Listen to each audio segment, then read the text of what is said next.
amazing day. It's Mark Wiens.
sí! ¡Ay, ja, ja! ¡Sí, señor!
¡Claro que sí! ¡Ay, ja, ja! ¡Sí, señor!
Yo voy a cantar esta canción, yo voy a cantar esta canción para mi gente. Con una pasión tan fuerte. Ay, ay, ay, ay. Ahora sigo cantando y sigo gozando. Yo sigo cantando y sigo gozando.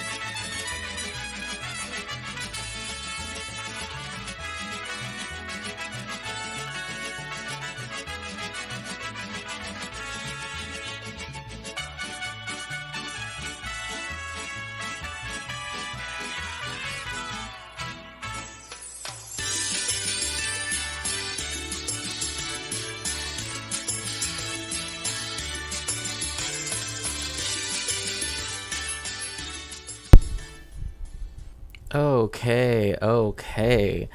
Welcome, everybody. Bienvenidos. Bienvenidos a todos. Espero que todos estén bien.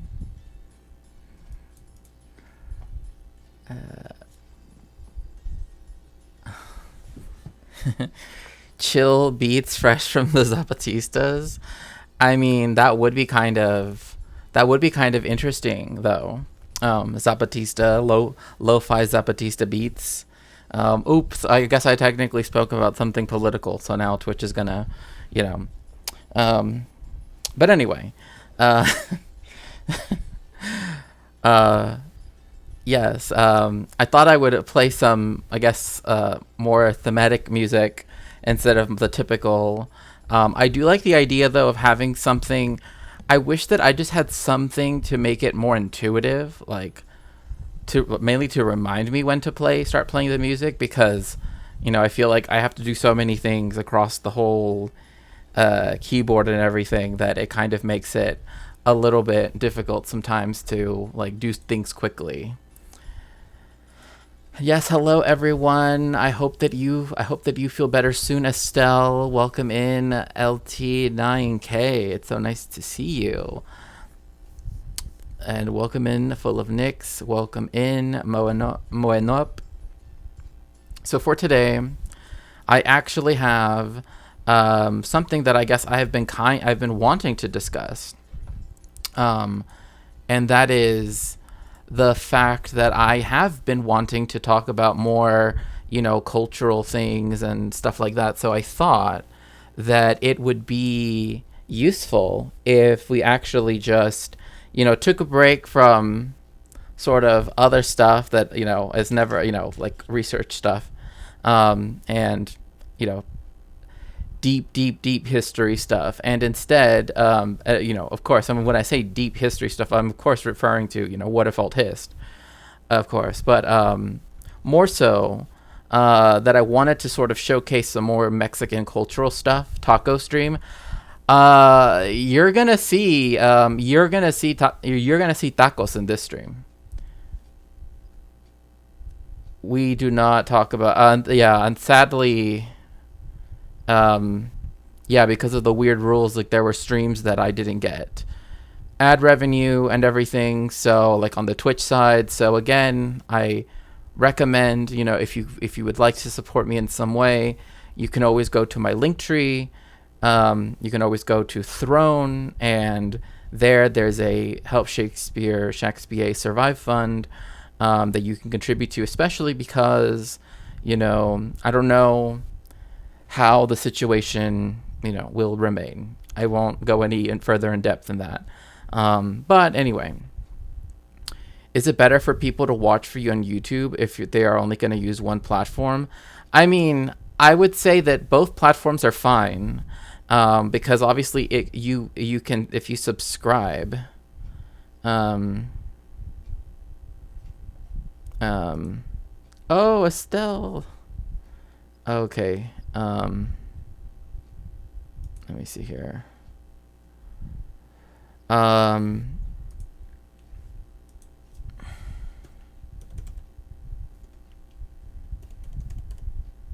Just give me one quick second.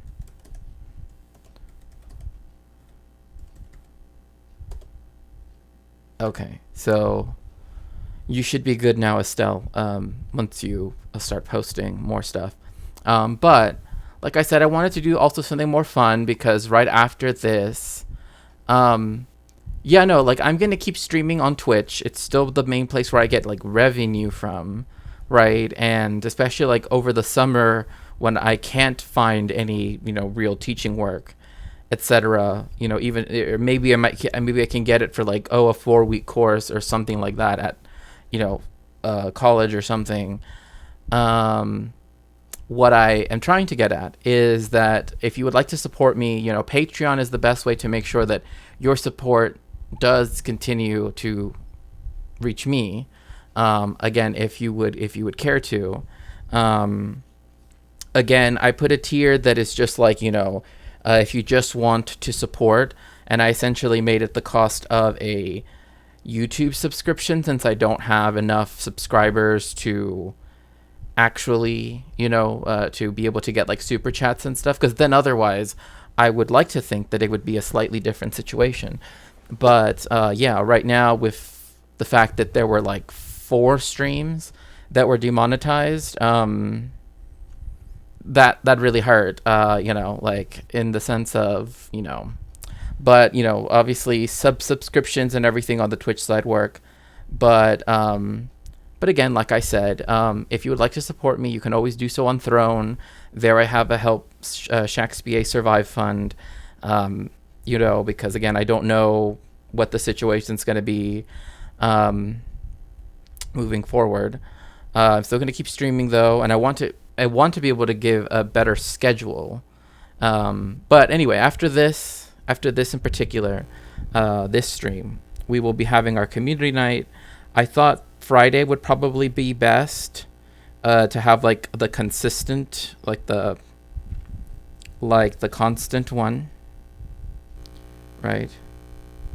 Twitch rip. Yeah, it's just YouTube took the W for this one. Yeah. Um yeah, I know, and I apologize if my choices in film have been particularly, like lugubrious and, not necessarily, cuz it's very difficult sometimes for me to like express this, but I understand that that like when I go into detail, right? Like this is why, when it comes to discussing like my research and stuff like that, I know that people might appreciate it in one sense, but I also do know that like for me, like what's on my mind are things like international humanitarian law, right? Or thinking about this and such and such event, and how would I couch it when I write about it, because I have to think of the next writing project and the next, So anyway, I guess what I'm trying to say is this is why I want to make sure that the community gets to choose what we watch for community night. Sometimes, usually Saturday night, we also have one, which is, again, can be open. That means people can do whatever they want, or is more like film and then we do whatever we want. Usually discuss the film afterwards, which I like to do. But like I said, a lot of that is, a lot of that I really want the community to decide. And so that's why, if people do have suggestions, if people do, I would like, the mods to also help with that, right? To make sure that not only can we stream the film, like it's accessible, but also so that way, I want to decenter myself when it comes to those choices, because I understand that they can be quite depressing, So, okay. Hello, MIDI Doctor. Welcome in. I mean, I understand. I'm just very conscious of the fact that, a lot of the films that kind of resonate right now with what I'm like, everything, are not exactly going to be necessarily lighthearted, right? You know what I mean? Like the only film I can think of that I would want to watch that like technically is lighthearted would be like the Selena movie. That's like the only thing I could think of on my own, right? But like a lot of the, like a lot of my favorite movies are, like the Battle of Algiers, right? Again, that's not necessarily but hello, Soul Life. Welcome in. Yes, please make sure to join the Discord, because we will be having our I was about to say family night, our community night. I guess we are like a family after the stream. So let's see here.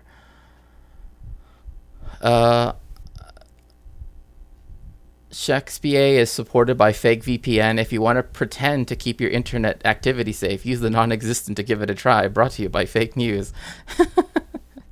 Yeah, I know. It's just like, I just have to be very conscious of, like on Twitch, because right now they're becoming very, very strict about a lot of things. I have something to talk about with Lucy, so I can't be very active. Oh, that's totally fine. If you have other commitments or something else, that's totally fine with me. Again, like I said. So anyway, moving on from the sort of housekeeping, we can move on to discussing Mexican food, right? So one thing I really want to emphasize when we're talking about like cultural things is that one way I really like to approach it personally is starting with things like food and then build out from that, right? Because I think that there's a lot of different cultural aspects that you can get through, right? Culinary cultures around the country. So my main point here is that we have to remember that Mexico is a very large country and has many different regional, sub-regional, right, multi-ethnic, multiracial cultures and overlaps and everything.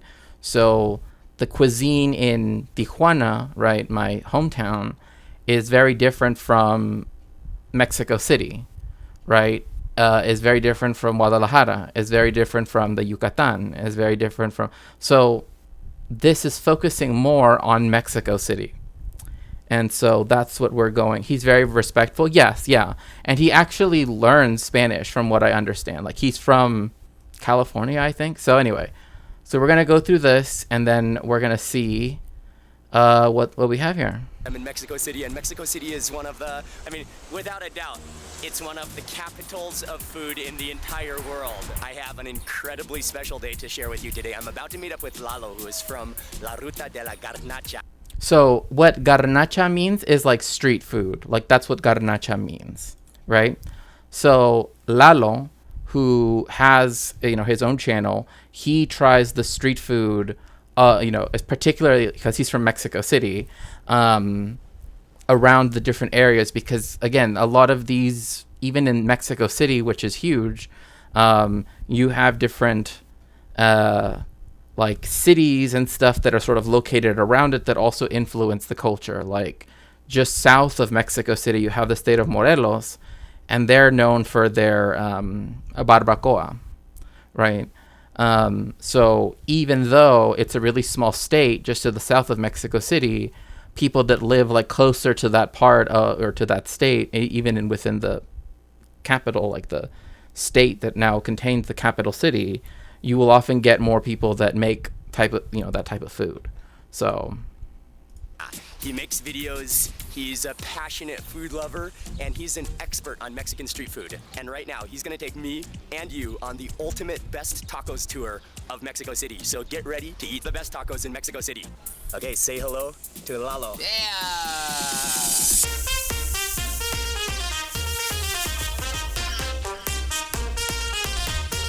also let me know if the volume is okay. So this right here is El Zócalo.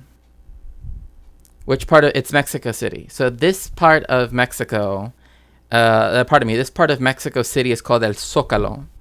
Otherwise, the long form name of this is Plaza de la Constitución, but again, it's usually just called El Zócalo. And it is the second largest open air plaza in the world, right? The only one that's larger is St. Peter's Square.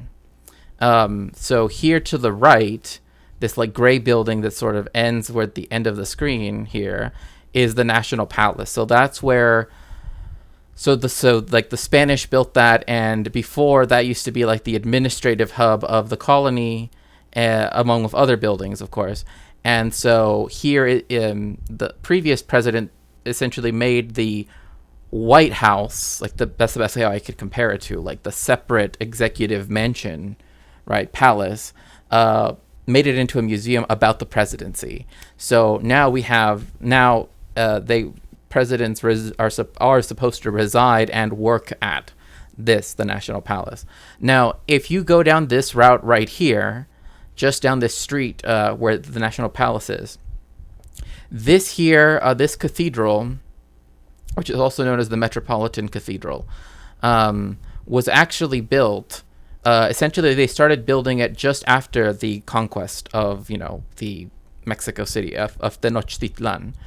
And so a lot of the stones and a lot of the, in fact, it was so much to the point that they did want to build it right away, that they wanted to build it in a European manner, and they actually couldn't. That is to say, the way how they laid out, like the typical way in which foundations are done in Europe, didn't really help in this case, because, again, all of this you see here used to be like Venice, right? I mean, that's the best way how I could compare it to, right? There were lots of congregated islands that were very densely populated, and then everything else was a huge lake.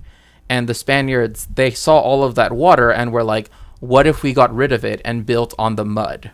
And so at first, they did not want to build using indigenous techniques, because they essentially saw them as, they don't actually know how to build, right? Although they, sure seem to do just fine, But so this cathedral actually took a while to get started because of the fact that they couldn't build a regular, and I say regular in the sense of a European style foundation. So they actually had to build it using indigenous methods. Some of the stone here, the volume is fine? Okay. So the some of the stone here is actually from the temples that used to be here. The last time I was in Mexico City, which was last year, I believe, here where they have the big flag, they had built like 2 replica temples of El Templo Mayor. But if you want to see the remnants of where El Templo Mayor is, like to me, this is like right away I can be like, oh yeah, if you go down this way, it's like literally one of my favorite bookstores is like right here. But you see this area that has this like big dark green square. There are these walkways, right, that you can go, right? And so that is where you can actually look at the ruins of Tenochtitlan that remain in the heart of Mexico City that were part of the Templo Mayor complex, right? A lot of the stone was used in the construction of the foundation and the cathedral itself. But you can still go to this area just behind it, just past it, and you will see, right, sort of the original masonry and everything of the Templo Mayor complex that used to be here, right? Isn't, no longer is there.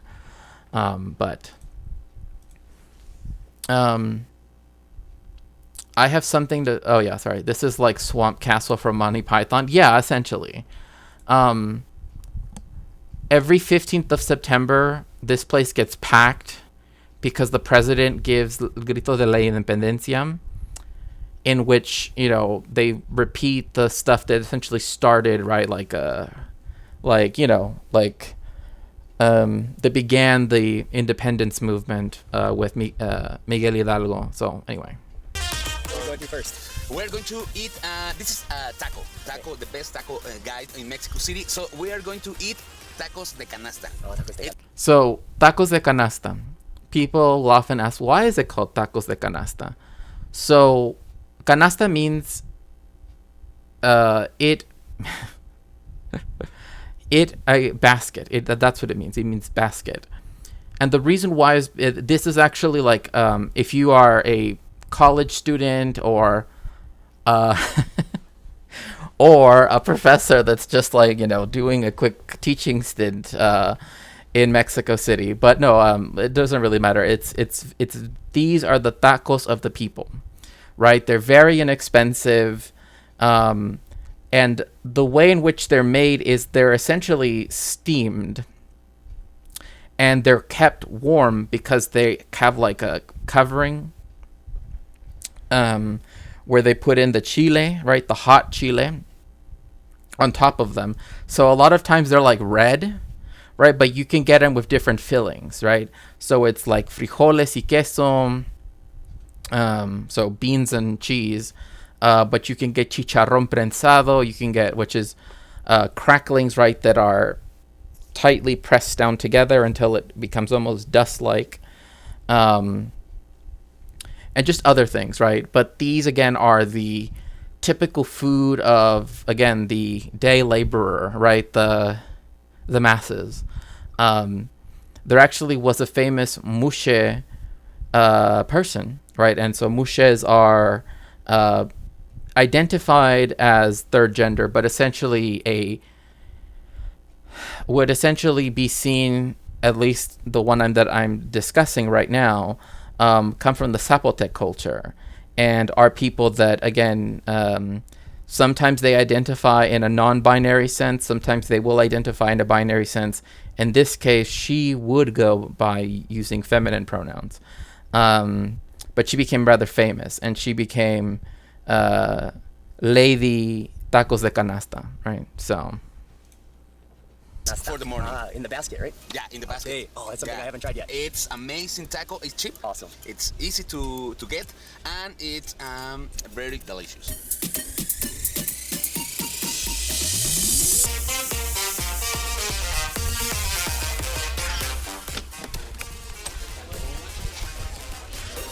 So you see here how like they're taking it out of the basket and it's like covered, right?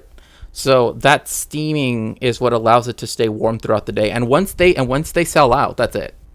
Like this is why like if you're by any university or whatever, you better be quick because they will run out. And I always tell people like whatever is the most popular salsa, even if you're not necessarily, haven't, like, one of the thing about spice is you usually get attenuated to it over time, right? Like I'm not expecting you to eat like, pure habanero, with like there's this sauce.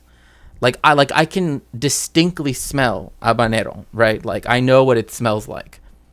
To the point where there's this salsa that's just habanero crushed up with water, and that's it. So it's spicy, right? And it's just the chiles. But the point being that you don't start off with that necessarily, right?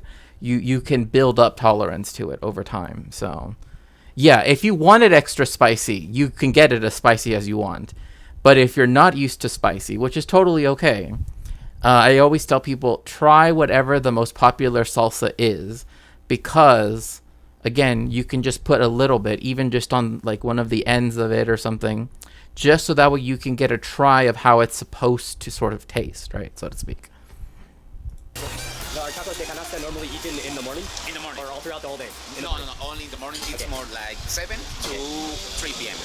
So, again, what's the popular salsa? Well, the place I go to, the place I go to, they have this huge molcajete, right? So what a molcajete is a big basalt mortar and pestle, which is like one of the definitive like things about Mexico, I guess, in terms of like its foodstuffs, is we use basalt, like essentially volcanic rock, as the basis for that. And so you make this chile. It's green. The one I know of is rather bright green. But it is very, very good. And again, like I said, if you try it and you just put like a few dots, for example, right, as opposed to like a whole bunch, it isn't that spicy. It isn't necessarily for the spice, right? A lot of it is just because it has a lot of flavor. Okay. There must be a couple thousand tacos which are just stacked up into that basket, and they are steamed in there. And what's amazing about these tacos de canasta is that they remain warm throughout the entire time that they're selling there, because all of them kind of... Yeah, because all of them heat together. But we can see here, adobo, right? Which, if you've ever had like Filipino adobo, it's not that dissimilar. Carne deshebrada, that means shredded beef. Chicharrón, frijolito, so chicharrón cracklings, right? So fried pork belly, deep fried pork belly. Frijolitos, beans, right? Usually you can get that. Papas refritas, so that's potatoes. And then carne en mole verde, so that means there's a mole, right, which people know of because they know the Oaxaqueño, or at least typically, or poblano. Like, it does have chocolate in it, but it does not have the sweet chocolate, right? It has chocolate in its original form, so to speak, like before the sugar and all of the other stuff is added. So it's there for the consistency, not so much for the, like, there is no sweetness. Although there are some moles that are sweet, but that's because they add like apricots and such. So hold their heat together. They're stuffed within that basket, so packed so tightly. And then what's also awesome is they've got a blanket to keep them warm.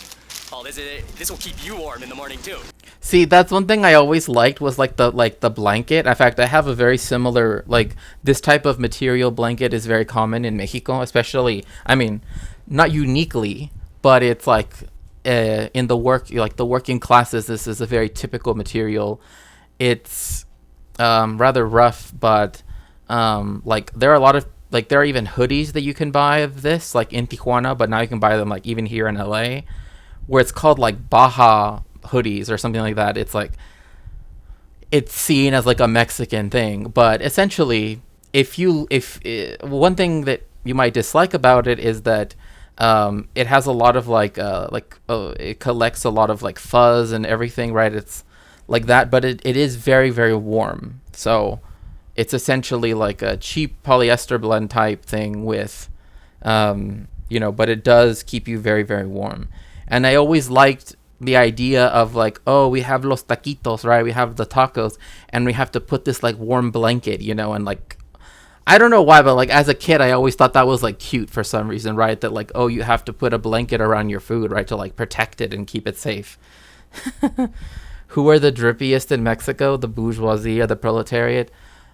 Of course the proletariat. Nothing is too good for the working class. Nothing is too good for the working class. Hello. Hello. Morden. Welcome in.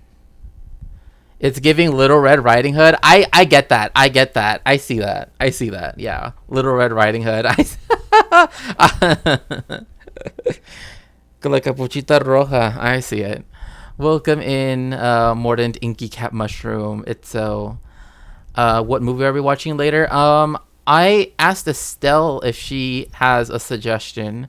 But if not, I mean, I'm open to other people's suggestions. As long as we can stream it, we're fine. Like that's the only thing, right? That needs to be.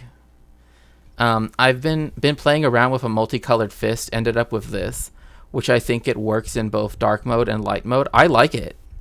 I like it a lot, actually. This dude sounds so happy. Oh yeah, you mean Lalo or Mark? Yeah, I mean either one. They're both very happy. ¿Cuál es el que más se le vende, mi jefe? Carne deshebrada, joven. Carne deshebrada. A ver, échame uno de. So this is another thing too, and I've always been so like, okay. It's funny that Lalo says this. It's very strange to me in Mexico when people will call like a worker, right? Like they will say, "Oye, joven," right? Like, like young man, right? Because I feel weird saying it myself to someone who's obviously much older than I am, right? Like Lalo is probably younger than this man, but it is very strange for them to be like, oh, like young dude, like, hey, young man. What is the most popular of your tacos, right? And it's carne deshebrar. My fave thing about the subtitles is that it says, yeah, just something foreign. Yeah, man speaks in foreign language. I'm also known as GeoDragon. Oh, okay, yeah, I thought so because of the mushroom, but I didn't want to, like, presume, Sounds like I need one of these hoodies for the Alaskan winter. Yes, they're very comfy. Very, very comfy.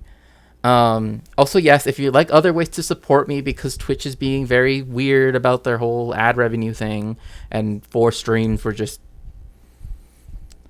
had no ad revenue coming through, you can always do so via Cash App, Venmo, but not obviously, pardon me.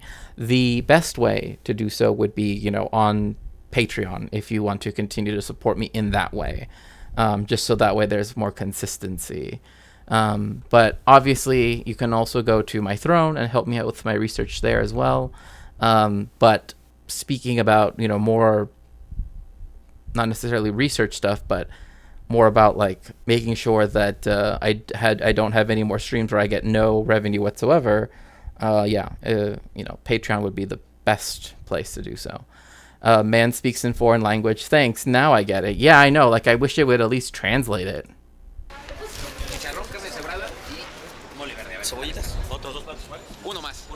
Oh, yeah. Another thing, too, is when you get tacos, you always get the cebollitas and los chiles charros. Like, you always get that. You're like, yes. You want las cebollitas. Trust me. Because they're, like, steamed, but they were also like grilled as well. So it's like this really wonderful flavor mix that you will just enjoy. Cebollitas, it's CEBOLLITAS.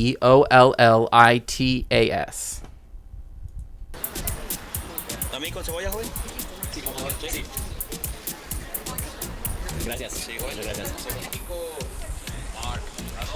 Another thing you notice about them is because, again, like the way how they're kept warm, right? I mean, look, I like Mexico. Like, this is why I hate when people think that Mexico is just like one. Like, here we have like a ginger white Mexican and someone who is more indigenous, right? And then we have Lalo, who's very mestizo, you know, and like, this is why like Mexico City really just should open people's minds up to the fact that we're not all just one thing. But still, people don't like, oh, well, this is an exception because blah, blah, blah, in 1825 or whatever. I don't know. But one thing you'll notice about the tacos, right? And we're here talking about los taquitos estos que están aquí, is that they're like greasy, right? And that is because the way how they cook them, right, in this, with the blanket and all, you know, surrounding it, is that they pour the, like, kind of like the drippings and everything and the chile over it, so it all becomes steamable and saturated as well. And so that's why these are always like a little greasy, right? They have this layer of grease, but it's very good because it's made from the meat or from whatever it's made from whatever the taco is made out of. So What's up, man? Con chicharrón. Sí. Oh, dude.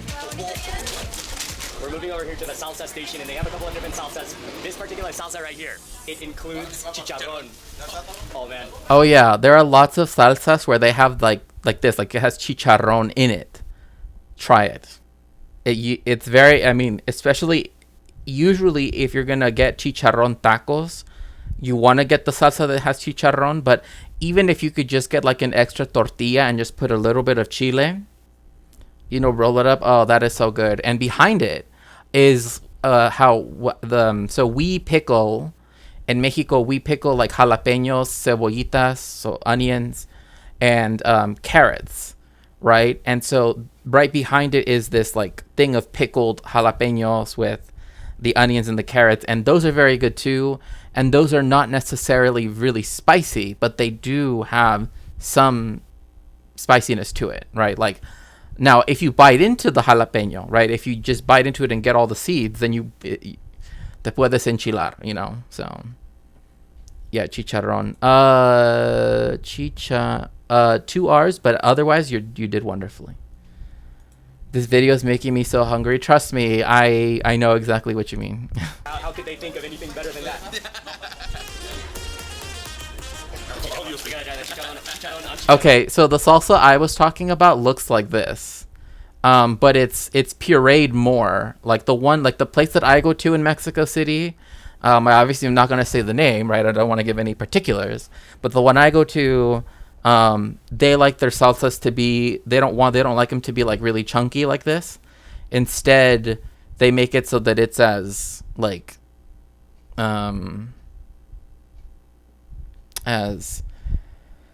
I guess as thin as possible, right? In that sense. But besides that, it's very similar to this. In fact, just the other day, like I made some salsa that was very similar to this.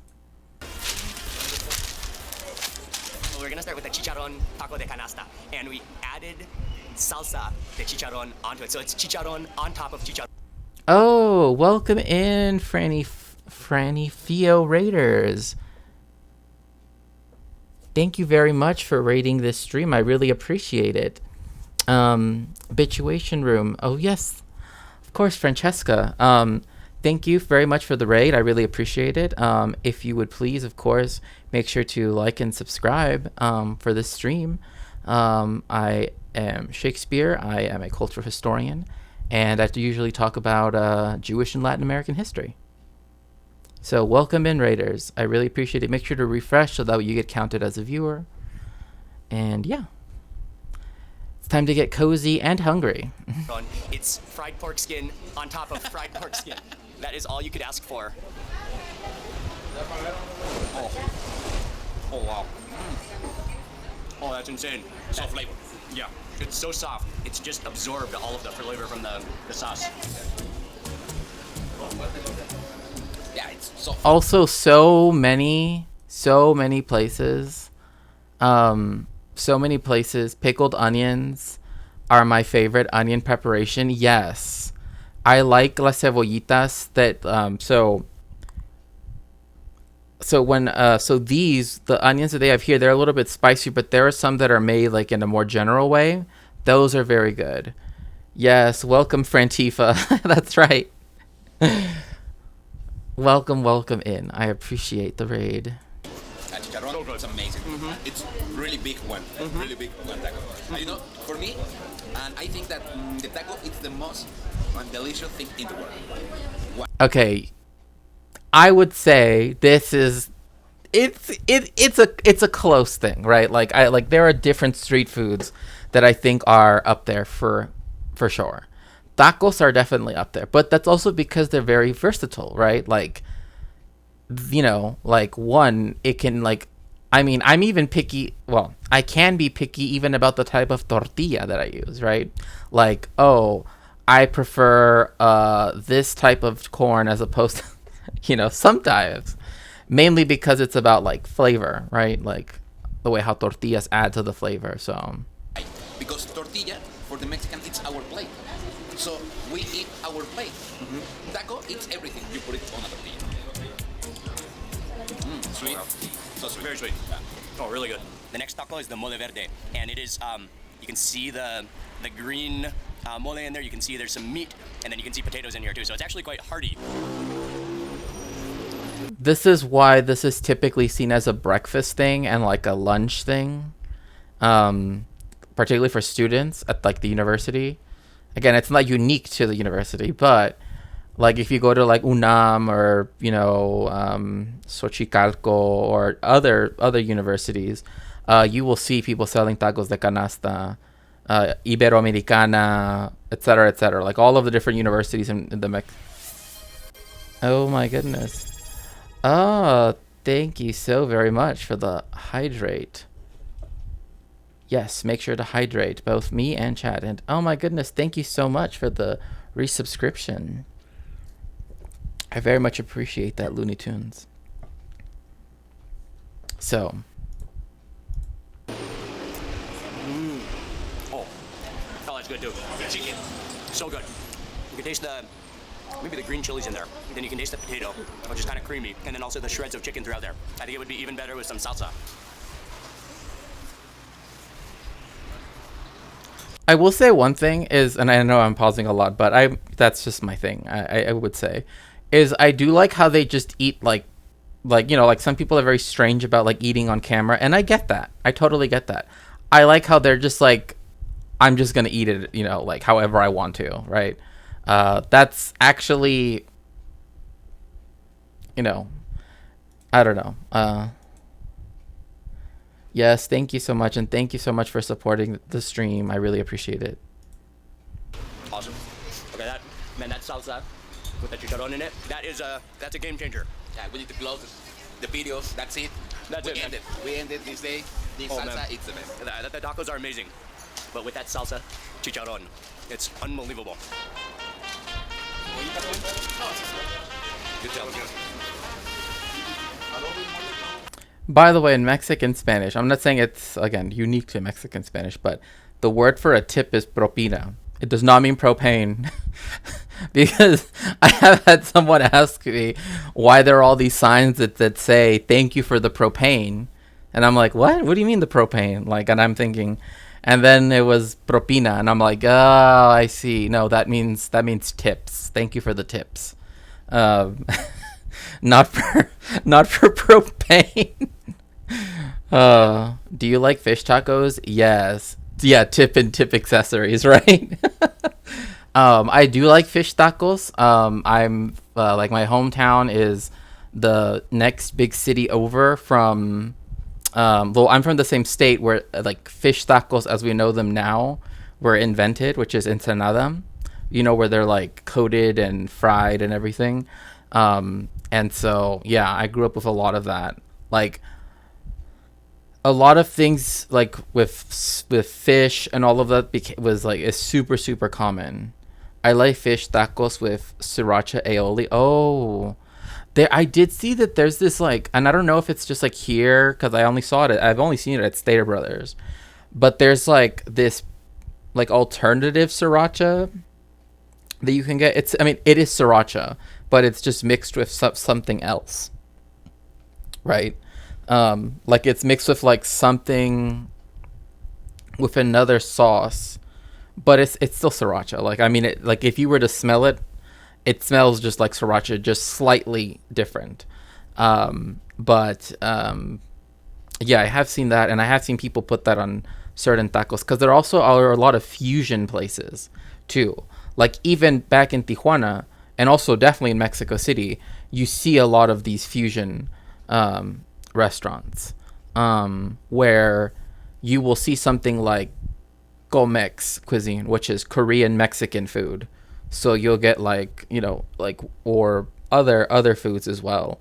So that are, again, mixed together. Like sushi became a really big thing here in LA with like sushi burritos, and also sushi culichi, which means like sushi that is from Sinaloa. And a lot of people from Sinaloa migrated to Tijuana in the 70s and 80s. Well, the 60s to the 80s, really. And so their very seafood loving culture essentially also found a home in Tijuana as well. So there's like a lot of Sinaloa or style sushi places, which are good. They're good. It's just the ingredients are just slightly different. It's still rice with the seaweed wrap, etc. But the base is still there. The only difference is like they might actually use like the sriracha aioli that you mentioned. I think that's why I made that connection, because that's where I remember sriracha aioli from.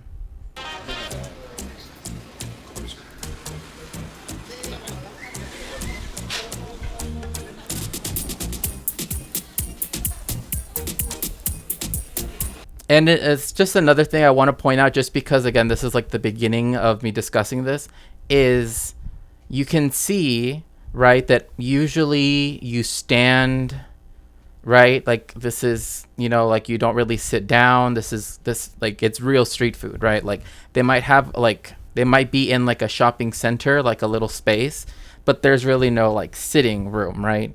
Like there might be a couple of benches, like sometimes people will sit there. Maybe, but pretty much it's usually like people are standing when they're eating. So The salsa chicharrón is Seven. It's superb. Now that I've tried all three of them, now which one is your favorite? chicharrón. Yeah, for sure. Wait, chicharrón. Without a doubt, and that chicharrón taco with the chicharrón salsa is the best. let's see here. I like food made for eating with your hands, like this, or like any savory turnover, like empanada or panzerotti or falafel wraps. Ooh. We got a lot of great and cheap falafel wraps in my town, probably due to significant Palestine and other Middle Eastern immigrants. Oh, that's wonderful. And also, I have to do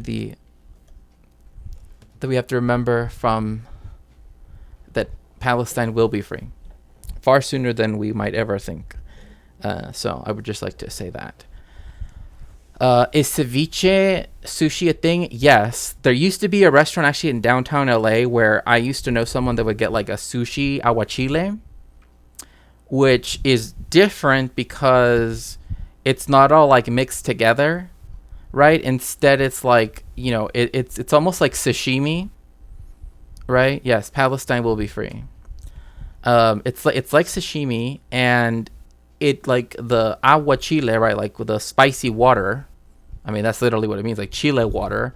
Right? Was made, in the Mexican style, but like it was still cut, using the different Japanese style cuts when it comes to fish, right? Because there are, like, in fact, historically speaking, like there are so many ways in which the people who are who would make sushi, right, or who would, like, when it comes to cutting fish, there are so many different ways of cutting fish. Hello, FLFNF, welcome in.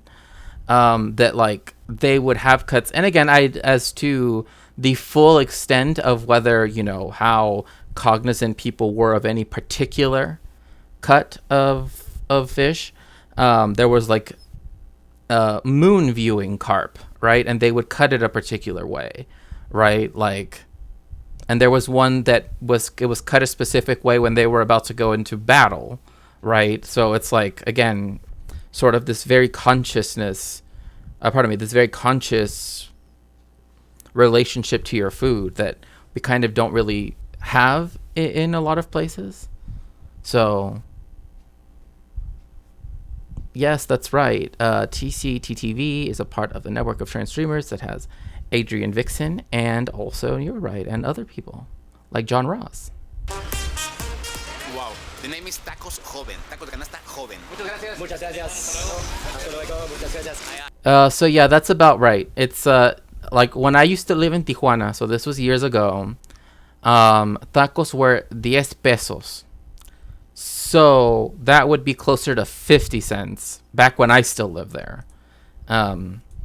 Trying to keep up the hope. Oh, I know. Like, trust me, I like the fact that people that are speaking about Palestine are being, like, for example, if I could, I would love to interview Francesca Albanese, right? The special rapporteur, the United Nations special rapporteur on Palestine, because of her wonderful report that she wrote,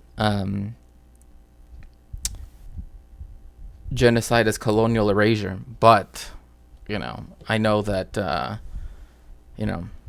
on Twitch, that would be quite a difficult thing to do. But yes, we stand with all the marginalized and oppressed peoples of the world. Our struggle is one, even though our struggles are our own. So I couldn't think of a better way in the world to start the day. Man, that taco de chicharrón, that will change your life. That's with that salsa de chicharrón. Oh man.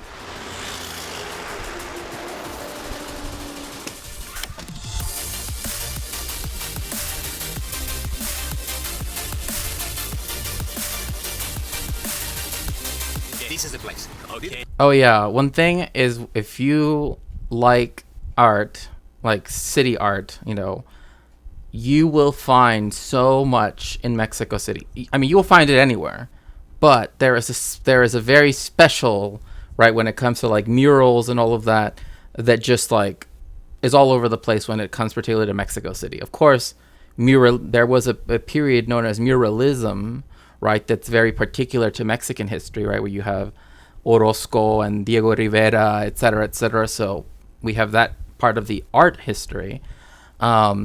But you will see in like every neighborhood just kind of has like a wall that has something very, very beautifully painted or drawn or whatever it might be, that is, sometimes is to indicate like a person that was from there. Sometimes it's there to be satirical. Sometimes it's meant to be political, right? Like more pointedly so. It really depends.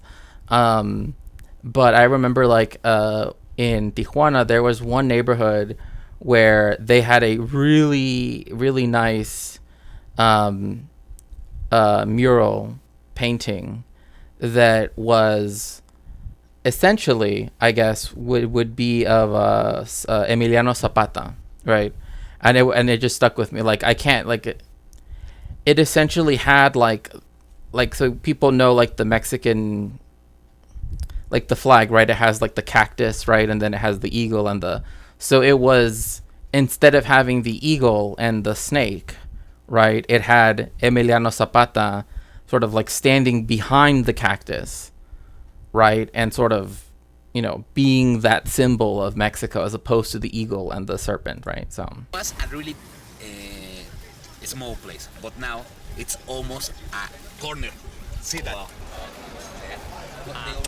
We're gonna eat carnitas. This is another meat. So you saw that right there. Sleepy. Wait, what? Wait, is that Francesca Albanese? Oh my gosh, it is. Oh my gosh, that's hilarious. It is Francesca. Ah, grazie mille. Mi piace.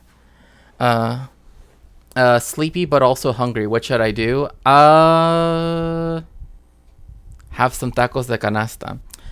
Thanks for the reminder. I read her report. It was released in early October, but it was quite brainful. Plan to revisit. Yes. She's been doing interviews about it, and you know, the evidence she presents, the argument that she has there, even using the typical format that UN human rights reports do have, even rapporteur special reports to the General Assembly, right, that are, addressed to, the General Secretary. It was eye-opening. It was very, very eye-opening to see her methodology, especially, when it comes to usage of specific terms, the obligations under international law, et cetera, et cetera. That, so this is some stuff that, like, I had been saying, but in some ways I almost felt like if I made this argument, right, that people could always, say, it's not. Member states must intervene now to prevent new atrocities that will further scar human history. Yes.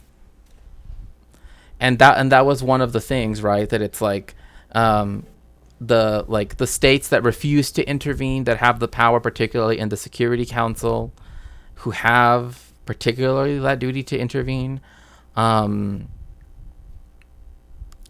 If they don't, then essentially, well, I don't want to get too in depth on it, but like in terms of their complicity and stuff like that. The only member states that are doing that are being reprimanded for doing so. Yes, in fact, even Mexico was getting getting kind of reprimanded as well, because it joined in as on the side of South Africa in the case at the International Court of Justice. So yes, make sure to join the Discord. After the stream, we will be having our community night. And you are all welcome. Again, you can go to the roles channel and you can choose your pronouns. But the other ones don't work for some reason. Although there is a bot that's supposed to do that, I just don't know what happened to it or how it was set up or anything. So I apologize for that. But besides that, the pronouns bot does work. And any other ones you might need, I can always add later. But yes, we will be hanging out in the Discord and possibly watching a particular film. I'm not sure of the title just yet. So now we're going to go back to the Meat Palace. They have, this is a huge production here. They have all sorts of meats grilling over here. But Lalo is taking me over here where the main reason you have to come here is for the carnitas. This is the place. It's just like falling apart in that glass cabinet there. And they're just pulling it off. They're chopping it up. Oh man. Oh man. Order whatever you want, a part of the pork. Okay. If you want, that's all the types of carnitas. It's all carnitas. Okay. All of the pork are in carnitas, so you can order whatever you want. Échame de más bueno, uno y uno. Y yo quiero uno de costilla. So what is being said here in a foreign language is, when it comes to carnitas, right, you can get everything from the ribs, right? So if you want to have like the spare ribs or whatever, you can get stuff like that. Or you can get to where it's like the pork belly and like the pork skin, right? That again is slow cooked. This type of cuisine, like these particular carnitas, are best known, like their sort of home region, if one can put it that way, is Michoacan. Michoacan is famous for its carnitas. In fact, I remember very distinctly that, like in Michoacan, you can see people in Morelia and other. I mean, Morelia is the capital, but there are other cities too, where you will see people with these beautiful big pots, I guess that's the best way how I could describe it, that are actually like hammered. They have like these little mallets, and it looks very beautiful. I almost can't. I'll have to find a picture because it's kind of hard to describe. But and so they're outside, with a fire on, right? Usually in un fogón, right? So like a little like almost like a rocket stove, I guess is one way to think about it. And they will be cooking outside, right? Because like the smell goes all over the place. So like you can walk down the street and suddenly you smell the cooking, and like people will just congregate. It's the same thing like if you go to northern Mexico where beef is more commonly eaten. As soon as someone smells like carne asada, like people want to go and find out where it is, right? So usually because again, like you're using mesquite, etc., right? Like different things like that. So is that Kuromi? Yes, I do. Yeah, I have Kuromi, and then I have Mew, I have Pikachu, and I have another Kuromi over there actually. So yeah, I do.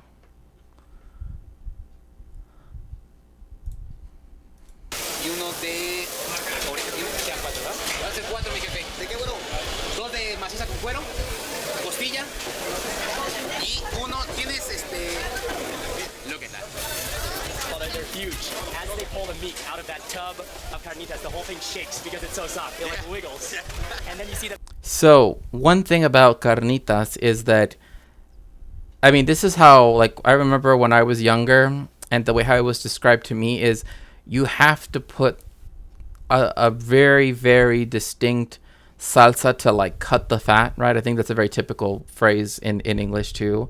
And you have to put a lot of stuff on top of the carnitas because they don't have in themselves, right? Like, and people that have eaten pork belly, right? It's like, usually if it's just fried like that, it doesn't in and of itself have a lot of flavor, if that makes sense, right? It depends on like the toppings, right? So that's why usually you'll see pork belly that is, has a rub on it or is marinated, or you know what I mean? So because of the way how this is cooked, this is another, example of where like your own personal tastes, right? And this is very common when it comes to a lot of street food, right? Comes to the fore, right? So essentially you can actually choose how much, spice you want it to be, but you can also choose also what types of flavors you want to have, because if you go to like other places, they will have like pickled red onions,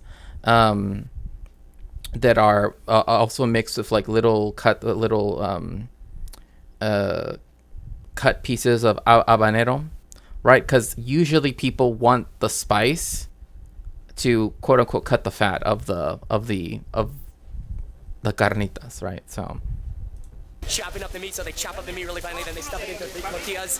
They're double tortillas, and then they add on the cilantro and onion. And Mark, this is your gift from Mexico. There's a little indented hole on this plate. We're gonna show you what that's for very soon. Gracias.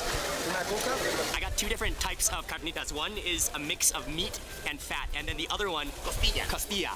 It's a whole rib, and you can see in this taco there's a whole bone in there, and look at that meat. Like, I'm telling you right now, that like the rib, you will get that, and not only that, but that is very popular. I know a lot of people that are like, I hate, and I get it. Like, I get that people have particular taste when it comes to like textures and et cetera, et cetera. Or there are some people that like don't want to, like they might have an issue with the hassle that comes with bones and everything. But everybody I've ever seen that tries the ones that are the costilla tend to like him, because it has a more like the flavor profile is closer, I guess, to what people would know. But the salsa, again, the salsa that you want, and notice also that the things that we're using, right, for the salsa, like where we contain it, these are traditional, made out of barro. That means made out of clay, right?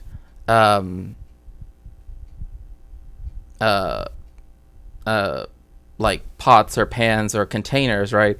And these are like, I know people for whom they have something like this, very similar, but it's like a little bit different. It's shaped a slightly different, and they only use it for beans, right? Like they're like, you use it for no other purpose. This thing is, and it's made out of clay, right? It's fired clay, and so and so there's also a lot of times where you will go to Mexico, and like if you order pozole or something, like they will give it to you in something that is, made from clay, right? Obviously fired and completely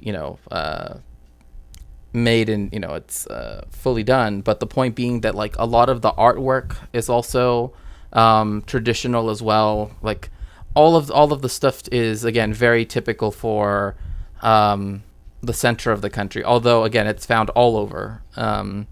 But like when you see this, you usually understand this to mean that this is a working class type of establishment, etc., things like that. It's not only, right, because you can see this also in very expensive restaurants, but like when it comes to tacos de guisado, right, so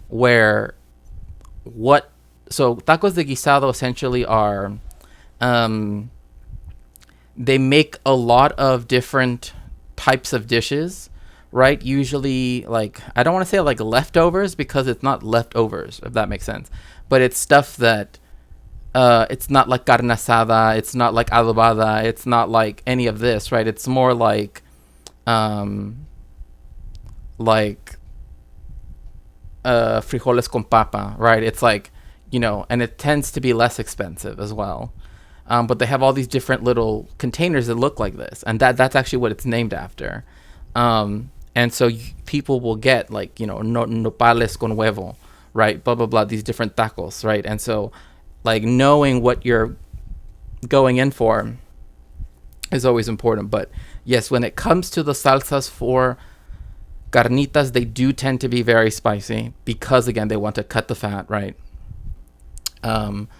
Another thing too is they also tend to be very, well, it depends. It depends what part of Mexico. In Michoacan, they actually tend to add more citrus juice into it, but kitchen sink type deal. Yeah, pretty much. Yeah, yes, that is a very good way of putting it. Yeah, it's kitchen sink. So that's why I always tell people, like, bone marrow is good for you. Yeah, I mean, that's what I've been told my entire life. Like, that's why when my mom would make caldo de res, like that was always one of the things, is like, but yeah, you can get different types of tacos.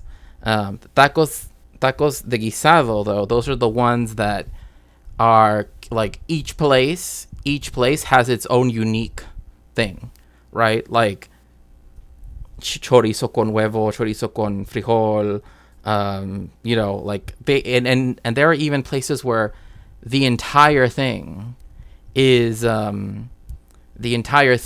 like vegetarian or even vegan.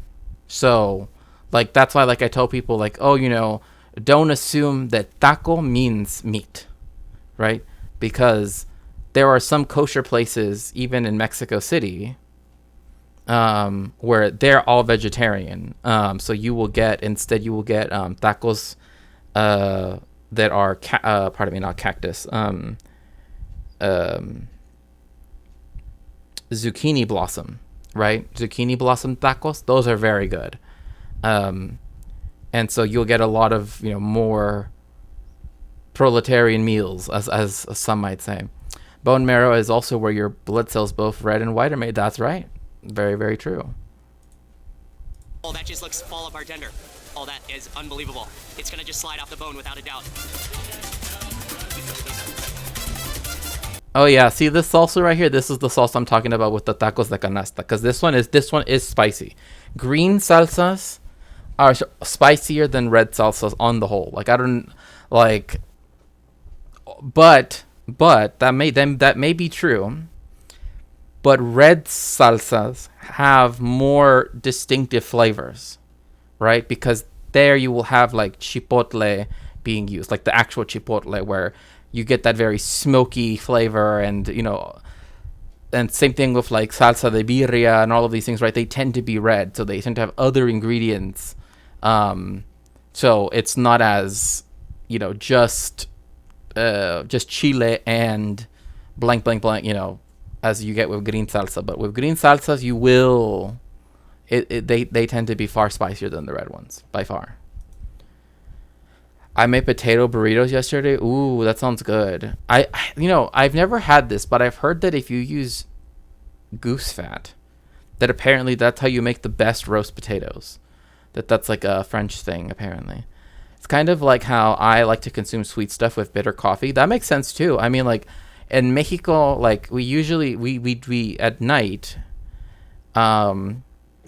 because we eat dinner far later than like Americans. Like Americans eat their dinner very, very, very early. Is that we often will drink like hot chocolate, Mexican hot chocolate, which is different. It's made different. Like you have this like wooden thing and you have to like, right? And it makes it really frothy and everything. And you have this like tablet, right? Of Mexican chocolate that has spices in it and everything. So it's very aromatic too. And so when you do that, or some people do coffee, and I've done that too, where you have coffee and then you have pan dulce.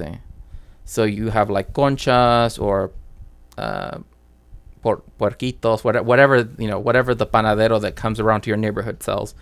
Usually, for me, I would always just get a concha just because it was, when I was a kid, because it was just like, for me, the ones that I would get back in Tijuana were like always freshly made.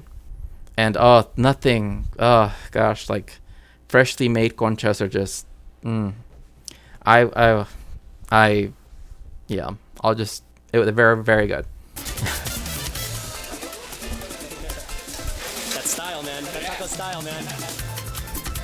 We got our tacos, we added the salsa, and now this is the most genius plate you'll ever see. And it inserts just perfectly. And hold. Lalo, you're a genius. So you have hands free. We can be filming, Yeah. we can be eating tacos, and we can hold our drinks all at the same time. And answer the phone. Hey, hi, Mom. I'm eating tacos. I'm gonna squeeze on the lime just to get that.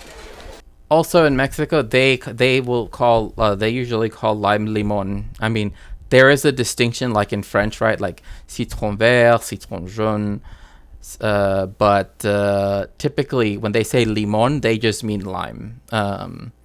Unless they say limon amarillo, and then they mean like lemons, as people in the United States. But like what I like to always look at is also the sort of composition, right, of the food, right? Like the way how these white corn tortillas, how they're cooked, and you can see like these thin, like one, that these are homemade, or made in a tortilleria, right? They're not like store bought, right? Because of the way in which they look, but the type of corn that they use, the quality of the corn that they use, but also like the fact that because red and green are two colors that are, if you know color theory, right, stand out with one another, but just how it adds to the overall presentation of the food. That is one thing that I've always like found very interesting, is like the fact that when you have like tacos al pastor in Tijuana, right, and our tacos al pastor are very uniquely bright red, right? We use a guacamole salsa, right, which is like this green sauce, right? So it sticks out, and then you have these other things you add in that then like add onto, right, the different colors that you're seeing, right? And I've always found that very fascinating. Recipe is potatoes, black beans, broccoli, and cream cheese without a normal cheese sauce on the side. It was made with what I had on hand, right? I mean, hey, that's how that's literally how the best cuisine is made, by what you have on hand. Like for example, if people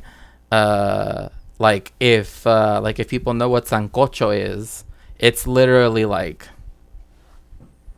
it literally is made by whatever, like when you have sancocho, right, and depending where you are in the Caribbean, like, because some places, it's usually associated with the Dominican Republic, but I know Puerto Ricanos that they also make sancocho, but it's supposed to be a community thing, right? Like, mi tío Mencho. Okay, see, now mi tío Mencho, even though that's more of a Mexican name anyway.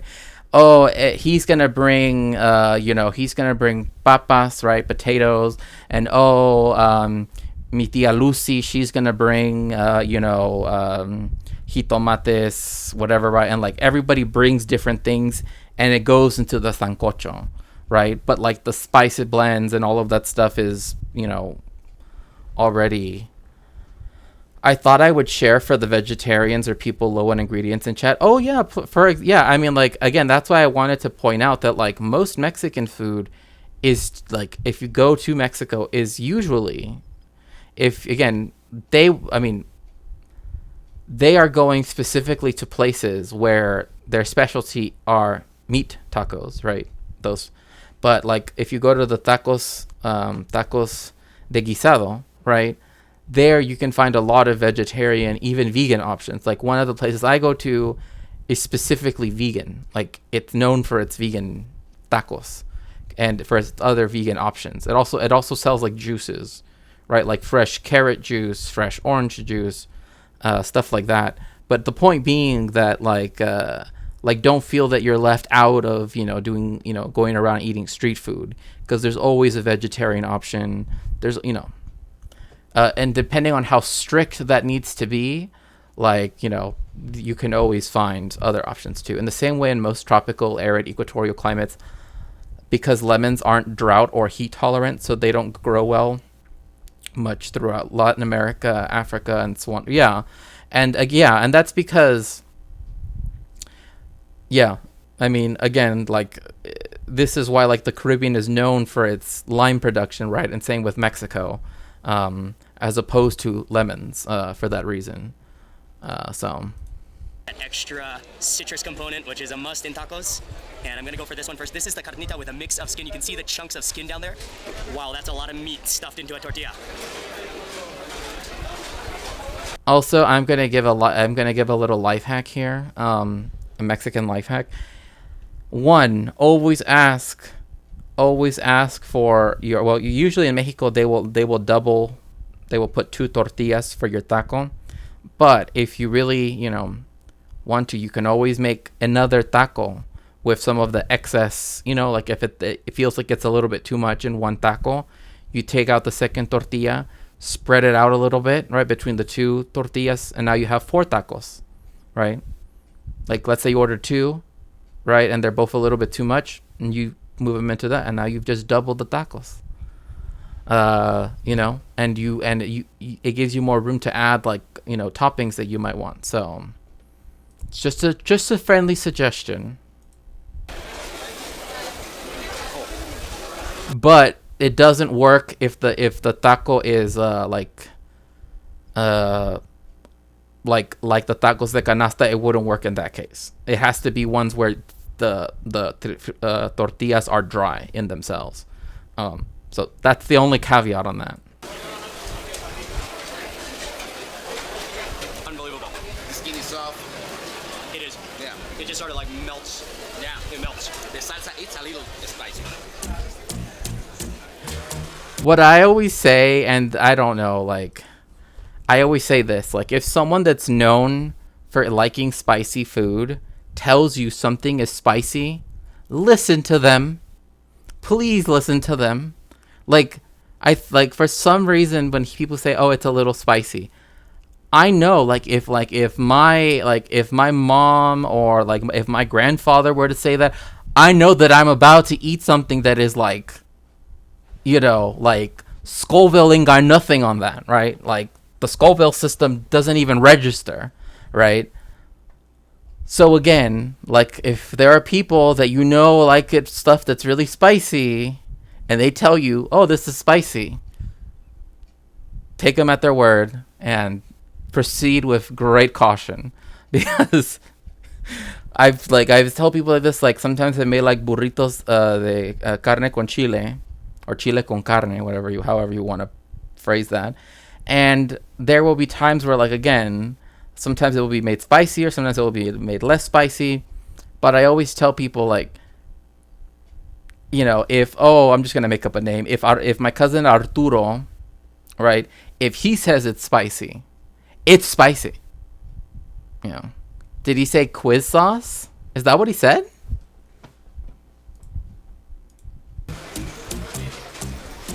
One of the things that's amazing about this taco is it requires very, very I'm such a wimp for spice too. I always heed the warning. Yeah, exactly. That's why I'm telling people, like, if you want to try it, you can always put like little dots, and if it's really spicy, you can deal with it. It's easier to handle. But there are some people that are like, oh, lather it on. Don't, like, if you're not good with spice, don't lather, don't, because like you can't return it if it's too spicy. You know what I mean? Like, also welcome in Puffle Cakes. A friend of mine tried to get me to try the one chip challenge. Oh yeah, that chip, yeah. Because I'm a maniac in my daily life, I nibbled a corner and noped out. My other friend didn't believe me, ate the whole thing, and sent the next day and a half. Oh no, oy vavoy, oy vavoy.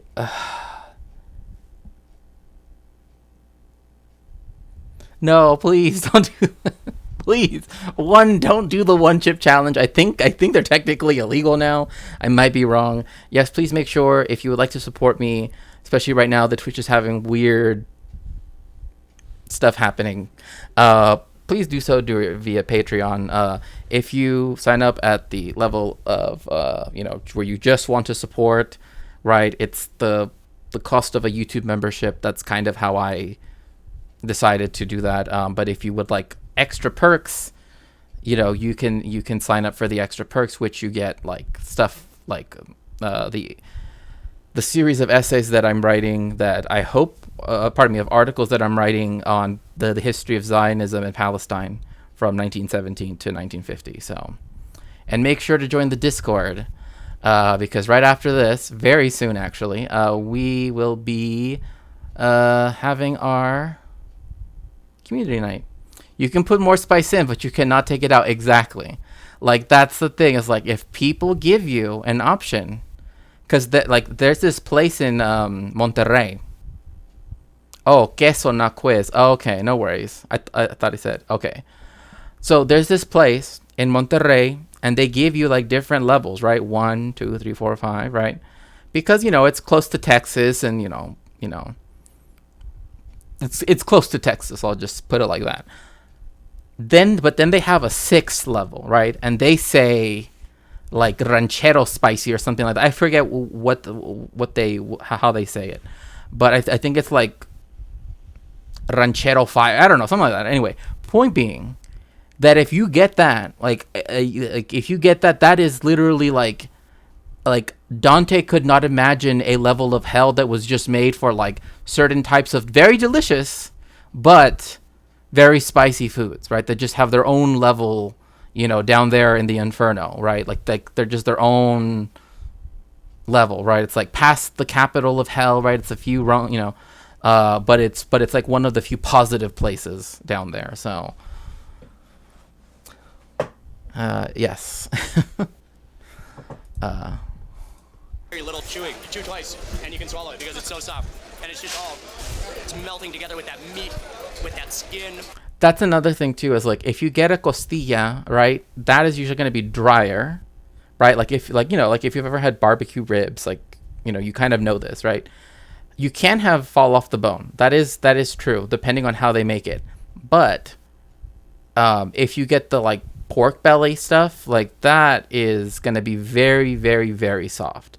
And again, that also depends on people. Like, this is one thing I want to also recognize, right? That people also have food texture,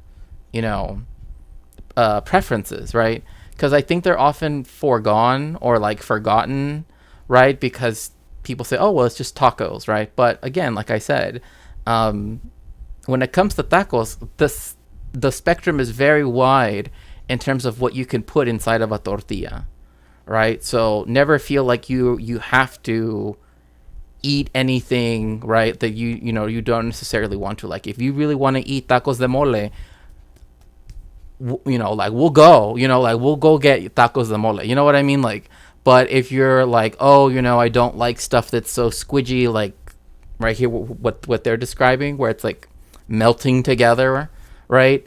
And I totally get that, because I know people get that way around like avocado and stuff. So like anytime there's any texture thing, I totally get that. The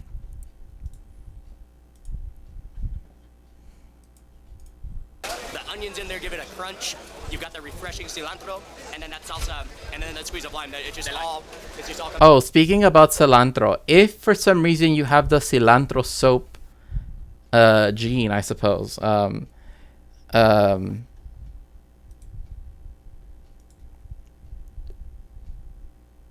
what the jelly like jam, right? Who is Jelly in the Discord, so make sure to join the Discord. That way you can hear them talk. Was talking about how culantro, which is something that is actually indigenous to the Americas, particularly the Caribbean, if I remember correctly, right? That is, and I from what I understand as well, that culantro, which does have a U instead of an I, is a substitute for that if you cannot like consume cilantro. So know that there are alternatives if you would like. So together.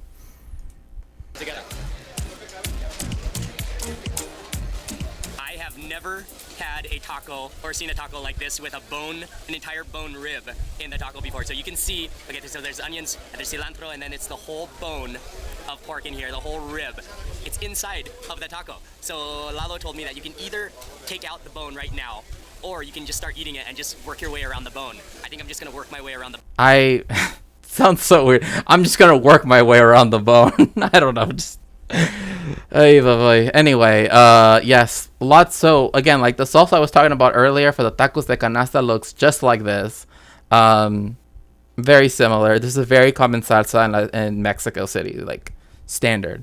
Know that different parts of the city are known, like it's like 24 million people, so a lot of these places have like their own distinctive place. If you really want to eat something like barbacoa or something like that, like if you want to go eat very distinct foods, right? Like one place you can go to is Texcoco, right? Which is sort of you can get there now on the new metro line that goes out that way, because the airport is going past the new international airport for Mexico City, AITA.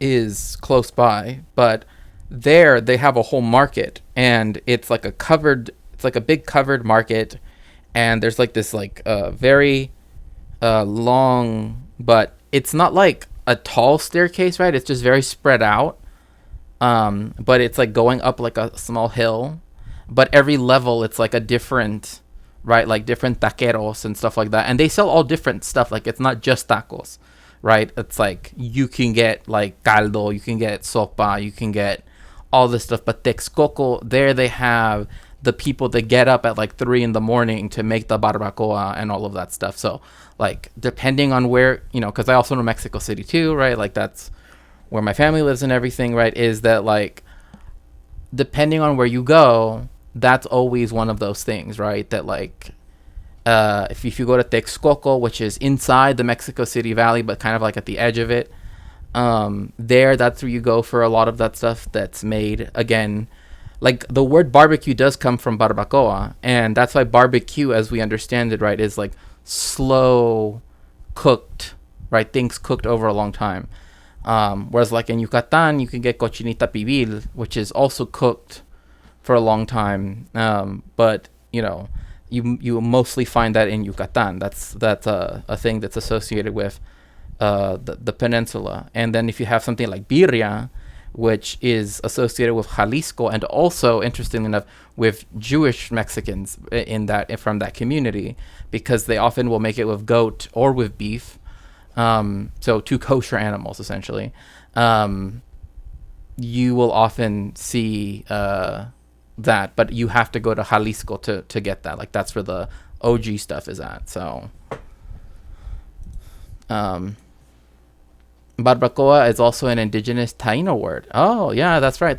Yeah, that's awesome. The phrasing. Oh yeah, no, for sure. I heard Denmark or some other Scandinavian country banned a super spicy ramen brand.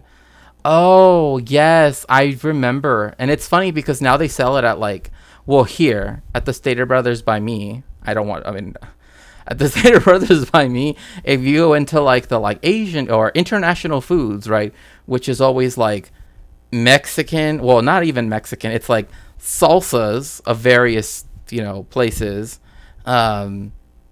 Tex-Mex food, right, like Taco Bell and hard shell tacos, and then it's like there might be like there's like a really small kosher section, which is just matzo balls and sometimes some kedem grape juice, sometimes not. Hello, Sasha. Welcome in. Then you have like the Asian section, which has everything from like, curry from India to also including stuff from East Asia. But it's usually in that I remember seeing very distinctly exactly the ramen you're talking about. Before, it used to be hard to find. I remember when people would do mukbangs of those, and no, you're not using the wrong Discord link. It's just that there's like an embedded one with the command for Discord. It should work, because since we're a community server, so I thought I tested it, but maybe not. Yeah, I mean, as far as I know, it's fine. I think I may have it. Oh, you mean the inability to no crab rave? Ooh. Yeah, the phrasing. Yeah, I'm gonna work my way around the bone. But yeah, if you do have that gene, again, culantro, you can get it fresh from the jelly-like jam. Has stated, right, they have told me specifically that because, and I hope this is not me like divulging something, but that they have used culantro to replace cilantro. And I've seen culantro being used, but I've always had it like mixed in with other things. I've never had it as like the fresh, as a direct replacement for cilantro, because cilantro for me is like, I mean, I used to grow cilantro like growing up, like at my parents' house, like in the back garden, like we grow cilantro, right? You know what I mean? So like cilantro was always a thing. My California friend that moved up to Alaska misses the Cali food so much. I at least miss a lot of the restaurants that close here for winter. See, that's one of those things too, where like, because that I think that, if it wasn't for the law that makes it so difficult for Alaska to like directly get products, right, it would otherwise shipped to Alaska, right? I believe, is it the Johnson Act, or am I getting it confused, that makes it so that it has to go to Seattle, right, the SeaTac port of SeaTac, right, and then be transported on another ship to Alaska in order for that.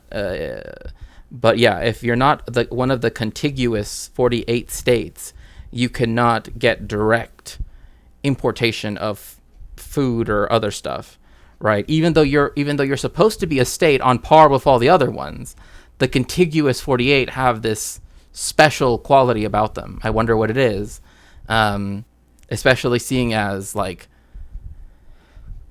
when they gave Hawaii statehood, they did it only because at that moment, the Anglo-white majority it had achieved, quote unquote, majority status at that point, and has lost it ever since. Where now it's an Asian majority, but essentially all of the places that have this restriction have an inflated price for products, especially fresh food.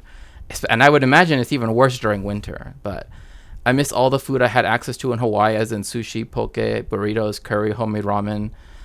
Yeah, I know. I mean, like, that's one of the things too, where it's like, I really wish that there was a way to better support the state of Alaska insofar as like having that amendment be withdrawn or something, right? Culantro is also called recao if you're in a Latino yeah, that's right, recao.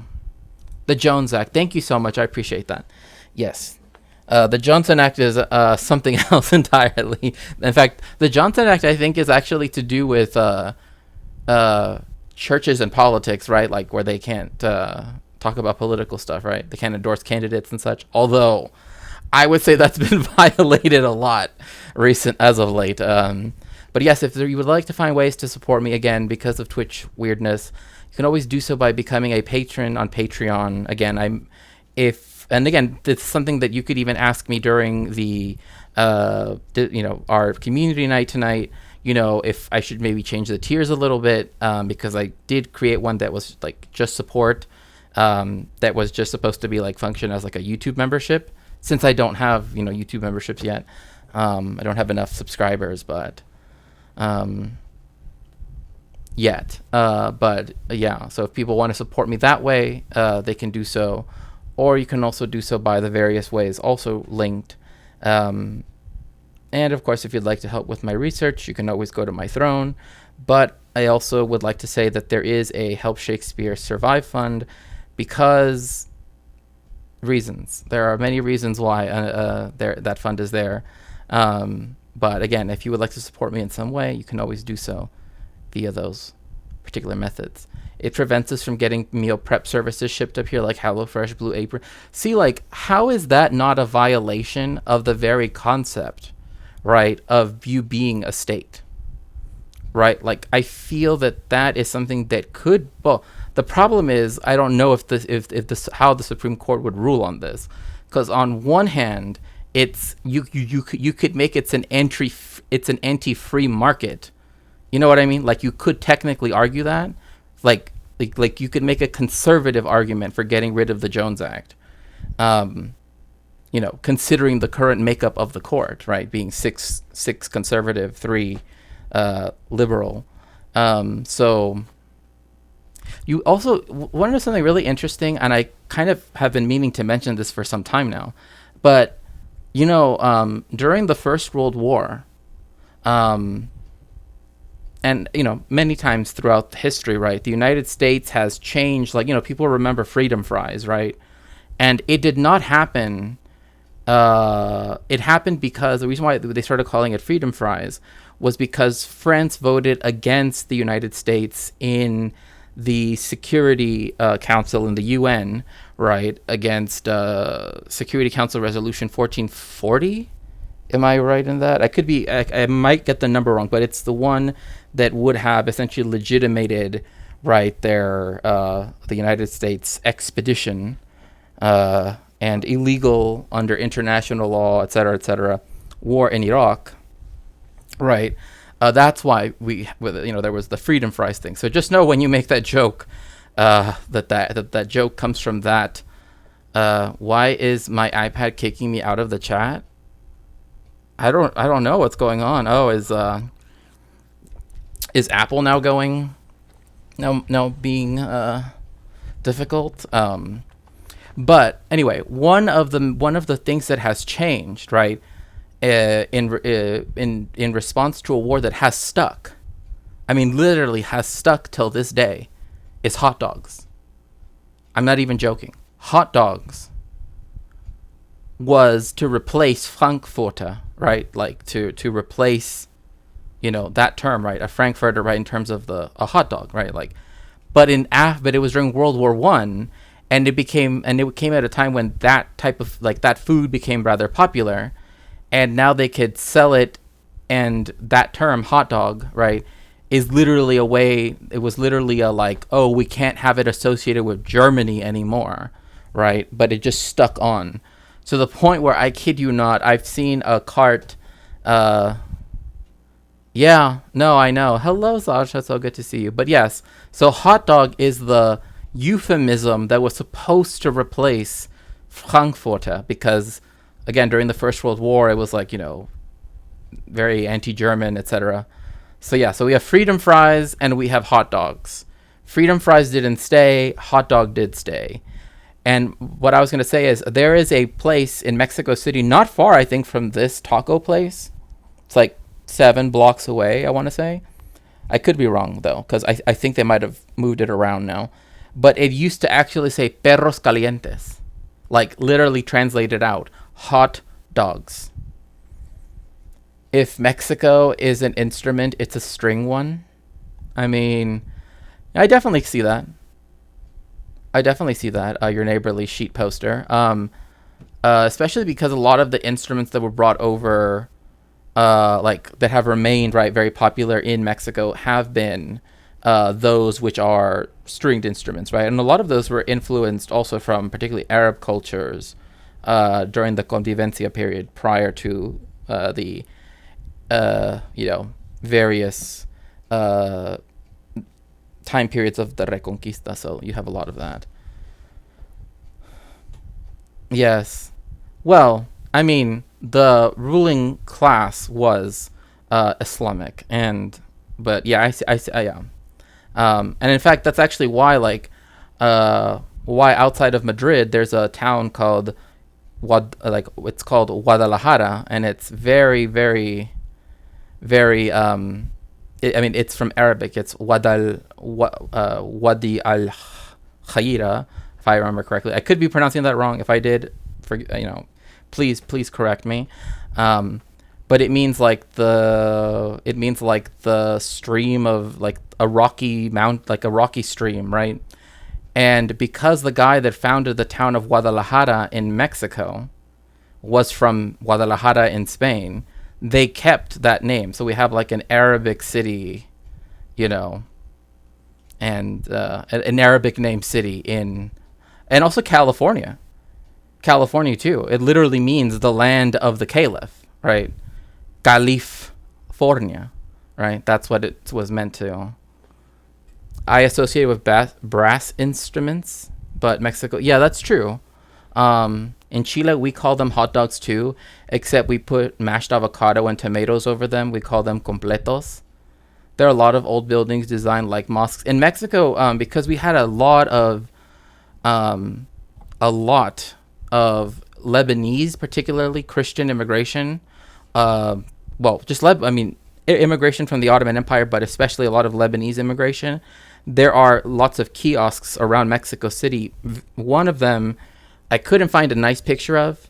Oh no, I know that you mean Spain, right? Because some of them were mosques before, right? Like the cathedral in Cordoba, right? They even call it La Mezquita, right? Which means the mosque, right? Because mezquita from the word masjid, which means mosque in Arabic, right? But a lot of that architecture, you can also find it in Mexico too, just because of when it was initially colonized. Was very close. It actually was before the Moriscos were expelled, so you still had like that influence still there in Spain itself. So it was called Al-Andalus. Now I know how to call that period. Yes, it was called Al-Andalus, and it was called that, interestingly enough, because of the Germanic tribes that lived in that area. Like Andalusia is literally the land of the Vandals, right? Which were a Germanic tribe, right? Which means that they were, they spoke a Germanic language. It says nothing about what they look like. It doesn't mean, blah, blah, blah, all typical stuff. But that is why it's called Al-Andalus. Yeah, the Vandals. But Spain was also had like the Visigoths, the Suebi, all of these different. And then Italy got the Ostrogoths, etc., etc. So, and then in Ukraine, in Crimea, you had just the Goths. So, yeah. Do y'all have banjos in Mexico? Yes, I've seen banjos, but they're usually associated with Veracruz. I told you about that area that's like our Caribbean, even though it's kind of like a little bit further away, just because of the accident of geography, but is the most connected city to the Caribbean. In fact, one of my favorite singers, Toña, and her full name is Toña La Negra. That's literally her name. Right, and but she was called that because of the fact that she is black. So anyway, one of her, she and another person who was from Veracruz, Agustin Lara, who actually got really famous singing her songs. But thankfully now she's become more and more famous, especially after she was featured in a movie, but unfortunately played by a white woman, by a white Mexican woman. So, there's a problem with that. I had a huge problem with that, but anyway, those goths probably shopping at Hot Topic, probably. Yeah, so like in Mexico you don't really get like you can get hot dogs, like that's not a problem. But there are some that are like quote unquote like iconic because they're like bright red. They're not spicy, right? If you told me this is Spain, I wouldn't believe you. Your neighborly sheet poster. You can't post links in chat, but if you join the Discord, you can put it there so I can see it. In Mexico, they will put like cebollas. They will put onions, chopped tomatoes, the jalapenos, the ones that are pickled, and like that. And that's usually how people will eat hot dogs. And sometimes people like to wrap it with bacon. Do I have to? Lazy? I mean, we are going to have a community night after this. So if you want to keep chatting about the stuff, I would recommend that. But yes. And also, yes, if you would like to, let's see here. Well, it's Coptic, but why does it have a chet? Gechet tit iainin? No. Gothinal? Right, is that what you're trying to say? Gothinal? Or am I just completely getting it completely wrong? Oh, or is that supposed to be in the Gothic script? What people have constructed as being the Gothic for Goths. Yeah. Yes, okay, I understand now, yeah. Sorry, at first I also thought it was Coptic, which is why I was trying to read it like Coptic. But yes, I understand now, yeah.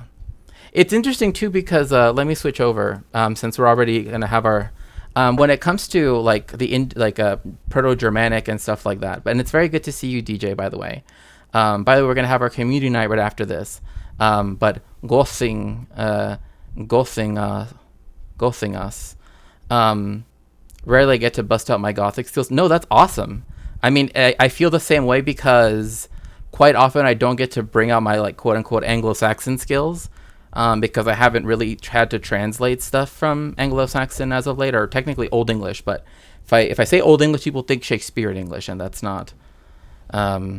Holocaust studies. Well, yes, I am a genocide and Holocaust studies scholar, but I am along with the fact that I'm a cultural historian, my areas of expertise are Jewish history and Latin American history. So, but yes, it's the reason why, I was discussing like a UN report earlier, but yes, if you'd like to help my research, you can always do so going to my throne. There is a book here that's really cool that's talking about the state repression of Mexico against its citizens in 1968, also known as the Tlatelolco Massacre. Again, kind of like you said, it's not necessarily the cheeriest. I used to mix them up because Coptic script does look like on my screen, it looks almost exactly like Coptic, especially the A. There's been plenty of the Bath riots. Interesting that you know about those. Yes, the Bath riots, because it was at that time on the border in El Paso where you actually had the usage of Zyklon B. It was first by the United States. That's what we get for following the Greeks. The Greeks technically took their script from the Phoenicians, right? And they just altered it. So there's that. Because otherwise, most Indo-European languages, at least that had scripts up to that point, tended to go for syllabaries, right? Like Sanskrit or Zend, etc. Yeah, they try to disinfect, yeah, quote unquote, disinfect people, yes. And so the United States used Zyklon B to delouse Mexican immigrants, and this was not done so equally. Like, it's not like an Angel Island, which is the Ellis Island of the West Coast, or Ellis Island. They did not do it there. Thumbnail on your video, all I saw was tasty food. Oh yeah, we were just talking about food. It's just I just kind of took a little bit of a diversion. So let's see here. I associate it like horns and guitars. Yeah. Whoa, California Caliph. Yeah. It's like it's the reason why like sometimes you'll even hear it. Like people say like Califas, right, to refer to California, like Mexicans and Chicanos. But like that really kind of emphasizes the Califa, right? Like, Caliph. So it was this idea that there was this like land of riches of the Caliph, et cetera, et cetera. So, but yes, Veracruz was the main port for the transatlantic slave trade in Mexico. Yes. And we must remember that Mexico and Peru received more slaves from Africa than the United States ever did. So in terms of scale, right, that is something to also consider too. Like, that's why I say it's funny because it actually references the book right here, the one that's talking about Tlatelolco, right? Which again, if you would like to support me many different ways, especially right now that Twitch is being kind of weird, through no fault of my own. But point being that in essence,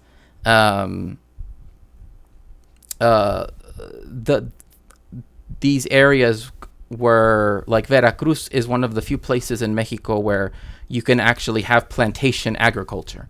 In the rest of Mexico, it's almost impossible, well nigh impossible. But in that state, it's like there is just like a thin plain that exists like between the foothills of what becomes the mountains where Mexico City and all the other colonial cities are, and the Gulf of Mexico. But it's always had that connection with the Caribbean precisely because it was the central port. And in fact, if you go to Veracruz and you see the sort of like Puerta al Mar, as they often will call it, it was built by slaves as they arrived. Like, as soon as the earlier waves arrived, they were immediately used, right, and employed, so to speak, to build the mooring docks, I guess, for the other ships, so that way they would have it easier.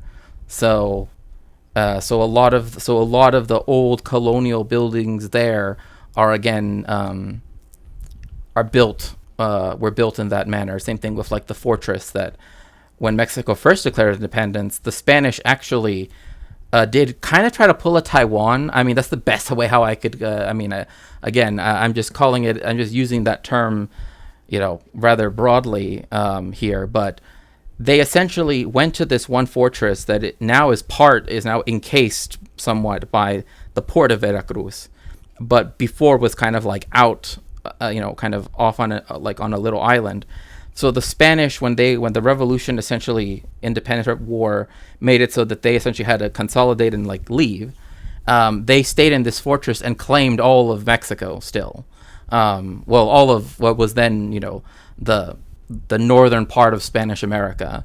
But they did it from just this little fortress that essentially had to be given, essentially via Havana and Santo Domingo, is how they got their food and everything else, because they didn't have actual control on the ground in Mexico itself. So yeah, they have bright red hot dogs. Yeah, somewhere in the U.S., but in Mexico, they're bright red and they're known, and they're from food, F-U-D.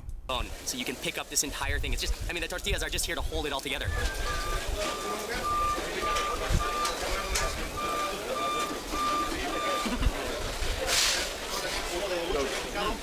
Tortilla is so soft. I think that the rib or tortilla, they have a little more flavor because of the bone. And yeah, that's what I get told all the time, that yes, and it's true, it's why there is a carnicero in the neighborhood that my parents live in Mexico City. That well, actually, no, it's not in the neighborhood they live in now. It would have been a previous neighborhood that they lived in, because it was a well. Anyway, it doesn't really matter. I'm not here to give you like specifics, but point being that he was a very, very kind man, to the point where he would always save some soup bones, because sometimes there were people that came in to buy groceries and stuff, and there were people that like everybody in the community kind of knew, and we would try to help them. Like usually, my family, like grandparents included, would give like clothing quite a bit, and sometimes tela, or like material, right, to like sew, to make curtains or clothing or whatever it was, because that's kind of really all we had. And they also kind of didn't like to take money as well. Like that was like one of their things of pride, I suppose, like that they didn't want to just outright take money, but people would give them like things in kind, so to speak. So one of the things that the carnicero that he would do was that when he would see that the mother, the matriarch of the family, would be there shopping, and if she would get like a specific type of meat that they knew it was for caldo de res, right? And they had 6 kids, so it wasn't, that also makes it quite difficult. He would always include a little bag of the soup bones to make sure that that way she wouldn't have to, because like a lot of times you have to buy them, especially in America, you have to buy them. But he always made sure to yeah, you can buy a bag of them, but he always saved some so that way he could give it to them, because again, like we knew as a neighborhood, right, and we tried to help them as we could. But yeah, like for my grandparents, they always gave them a lot of clothing, and I mean, like especially for their kids, right? Like that was the thing, because again, when you have 6 kids, right, like they're gonna grow and everything. So my grandparents would always give clothing, and material, that way they could make curtains or make clothes or whatever they needed. Also sometimes if because my family, again, I've mentioned this before, my family, though we are Jewish, one of the things that for a long time Jewish people were kind of forced into doing was we could only work owning stores, right? Like you can own a store and you can do that, or so my family kind of kept that spirit, right, in many ways, having like a little corner store that my grandfather's family had. But even when they lived in the capital, they always made sure to like if they because they would have essentially like yard sales, right? Like this is what I'm talking about. Like it's not like, oh, they had a like later on they had a store. No, they were selling from the front of their house, and I would be sitting out there, right, like reading usually, and they would be like, Chespir, vente pa acá, Chespir, and it was always to like, ve llevarle a la señora esta ropita, right? Go take her these clothes, and it was always like, oh, we want to give this as a gift and blah blah blah, and they would be very, very kind. But yeah, like that's one of the, I don't know why this popped into my head, but it's just one of those stories from growing up where I just remembered that like the community, even though we were all, not in the lap of luxury, we always try to make sure that all of us had something, right? That we could all, that the kids could have clothes and shoes and stuff like that, and that even food, because my grandparents would also sell food as well, but again from the house, right? Like not from like they had a restaurant or something. So anyway, got a nap, lurk. Okay. Also, sorry if I just went off on a huge rant. Sadly, a lot of this immigration grief is racially coded. Sure, yeah. Where I live, these are considered fast foods. Oh, for sure. Gotta try making tortillas at some point. Oh, I like if you know how to use Maicena, Like once you get used to it and you get the little tortilla press, which you can get on Amazon, then it becomes rather like you start getting used to it, and then making several tortillas, like a batch of tortillas of so many tortillas, isn't that big of a hassle. And yes, please make sure. Yes, thank you so much for shouting out Arun. Was Arun here earlier? We live in Google's caliphate. If so, hello Arun. Californication. Oh yeah. Oh my gosh. I work at the Salvation Army. Sometimes I know they suck, but it's the only thing around me to organize for now. Anyways, there's a lot of Syrian and Ukrainian refugees in my area. I catch that come to the food bank talking, and the through line those immigrants. Oh, I hate that. Oh, hello Arun. It's so nice to see you. Welcome in. I'm so glad that you're here. I apologize that I just went on a whole long rant. I didn't mean to just completely. We are rant heads. So I've been told. Gotta try making tortillas. Yeah, in fact, I actually remember there was at one point where my a family member of mine was like, "Do you know what a roti maker is?" You know, and me knowing that it's something from the subcontinent, I'm just like, oh well, it's something, because they're like, oh, because like they have this one that's like essentially would make tortillas really quickly.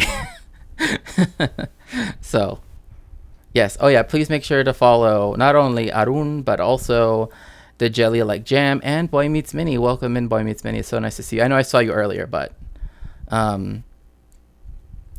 and that's how community is in India, especially among non-dominant groups of people. Exactly. Like, I know people want to make it seem like, oh, if you're Jewish, that must mean that you're, no. I mean, Claudia Scheinbaum's family is very lucky in terms of like their material success, but that's not the norm, right? It's a lot of it is a lot of dispossession, a lot of, again, because you kind of can't get things that can necessarily be transferred down generationally, right? So it just depends. It's part of the history of the anti-Semitic trope of, yeah, exactly. They were only allowed to do certain things during the time when banking was considered, usury. Although usually they have a U, it's two U's. But like even that word, like to use something or to abuse something, right? This is why a lot of the language around Jewish people and vis-a-vis money is always using the terms using and abusing, right? Because of that, because because of the fact that it's in the word usury, right? But yes, it's like a blunt roller for food. Yeah, pretty much. But yeah, exactly. Like among like the neighborhood that my parents and my grandparents lived in was a proletarian neighborhood. Like literally, it was through state programs, right? That like because they were, the government had decided to finally invest some into the infrastructure of the country instead of just lining their pockets.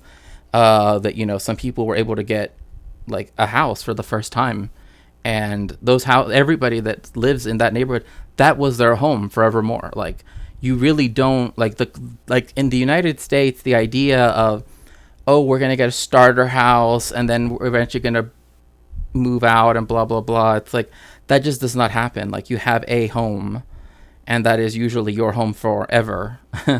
And usually it's multi-generational. But yes, like there, and even now in the neighborhood that my parents live in, it's always, I mean, when I go to Mexico City, I live in, it's always about like, what do other people need? Other people are concerned about. Like, I mean, I literally get people ask about me, right? Like, oh, how is Shakespeare doing in California? Like, is she doing okay? Blah, blah, blah, right? And so, and these are people that, again, just, that we've gotten to know over long periods of time, right? That they live around us. And, like, again, like when I think about Tijuana, I always think about my neighbors that they were willing, even though they all had to work at a convenience store, and got paid very, like, essentially the minimum wage at the time, which hadn't risen since the 1990s. They were willing to not only ask my parents if like they wanted to take care of me. They said, we know that Shakespeare, right, when she comes home from school, she would be alone. We don't want her to be alone. We would rather she be with us so that way we can take care of her, right? And then also just the fact that they were willing to even, you know, again, were willing to, when they made their meal of the day, like their main meal, which was usually dinner, before, you know, everybody had to run out to go, well, different people had to run out to work different shifts, right? That they were willing to take me in, and they were willing to share the very little that they had with me, because they were concerned about me, right, as not just their neighbor, but also as, like, you know, part of the community. And there were times where, like, some of that food that comes to mind when I think about it, you know, it's sold for 30 cents at the Stater Brothers or Ralph's or wherever, or even at the Mexican stores here. But I just remember, like, sitting in their house, eating with them as a family, knowing that I was safe, you know, and like, now looking back at it, like, I remember, like, that's, you know, sopa de fideo was, like, so good, you know what I mean? But, you know, again, that was kind of how things worked. Like, people, we didn't have, you know, all of this, whatever, but we cared for one another, you know, so, but yeah, anyway, sorry, I didn't mean to go off on another rant. You know, roti is disproportionately popular in Jamaica for the Indo-Caribbean population of around 3%. Huh, that's interesting. I can make pretty decent North Indian style roti. Well, you know what? We're about to have an IRL community night at no, just joking. Yeah, no, I've like when like people were asking me about it because someone watched a TikTok and they talk about a roti maker, and they're like, oh, it's like a modern tortilla press, right? And I'm just like, hey, I mean, especially because some people wanted to make flour tortillas, which are not very. Oh, I'm so sorry to hear that, Estelle. Well, but it's okay. I understand. Like, I want you to feel better. And if you want to go off and, you know, go get some rest or whatever it might be, let me know if you need anything. I'm always here to help in any way I can. But yeah, I hope that you feel better soon. I'm so sorry that you feel so sick. But yeah, don't worry. I'm sure we can figure something out. A lot of my family harp on the idea how Jewish people got some kind of remuneration and black people didn't. This comes from an understandable resentment from people in power, but that's just the thing. It should be directed at the powerful, not Jewish people themselves. Well, especially in the sense of especially if it's this idea that there were like reparations, that Jewish people did get reparations, and you know, like there's a lot of, you know, there's a lot in there, right? That's like a whole stream in and of itself. So I would rather, you know, but I understand what you're saying, that instead that some people might, I guess. Yeah, I don't want to misread what you're saying, but I do understand what you're trying to get at. That like the same thing with like the Cossacks and the Jewish people in what is now Ukraine, is that they would attack the Cossacks, instead attack the Jewish people, right? As opposed to the feudal lords that held them, you know, in their material state, right? So I can put the movie and let it stream, but I don't think I'll be talking at all. Oh, that's fine. That's totally okay. Whatever you can do. Again, if if again, if you do feel too sick, and that's fine, like I'm sure someone else could also help, but it's but whatever you need, just let me know. They started selling these made to eat bags of chana masala and Bombay potatoes, and they're pretty cheap.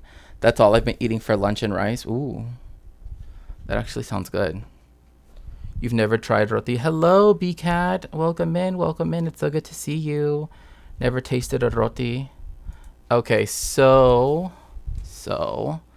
since community night is about to begin, we are, of course, going to raid out on Twitch, and we are going to go say hello to our friend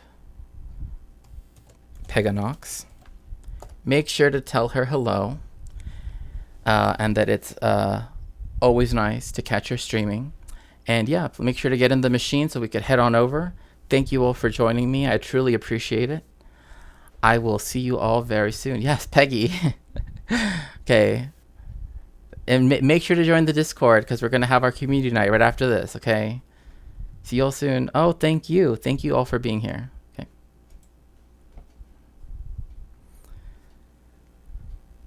Yes. Oh, I can't do that. At least I don't think I can, because I think you have to have 1,000 subscribers to be able to do that, from what I understand anyway.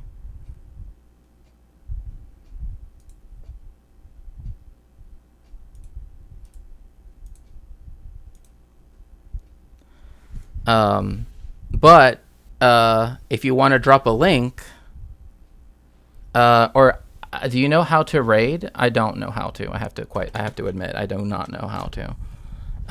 So I've never had to do this before, so I'm trying to figure it out right now. Share, highlight video. But yes, please go to the Discord, but you can also go to Lucy's stream if you would like to keep watching a stream.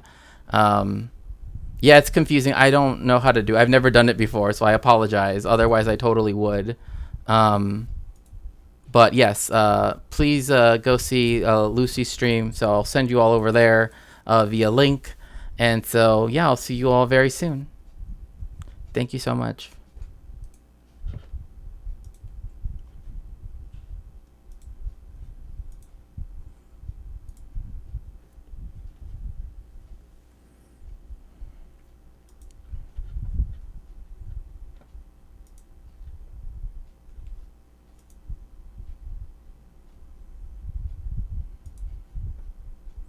Okay. This is what I sound like right now. Oh my goodness, you sound really sick. I hope, is there anything you need? Like, are you okay? I think I got I like, it's just trap throat, I guess. Okay. But I took I looked at the lozenge package, and it says no more than 4, and I think I took a few more than that. Oh, okay. So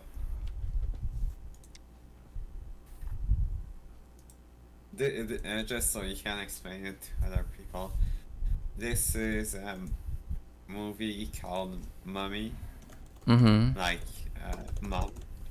Yeah. It's a Québécois movie. It was directed by Xavier Dolan, and it talks about the fate of a young adult, a young troubled adult man, and well,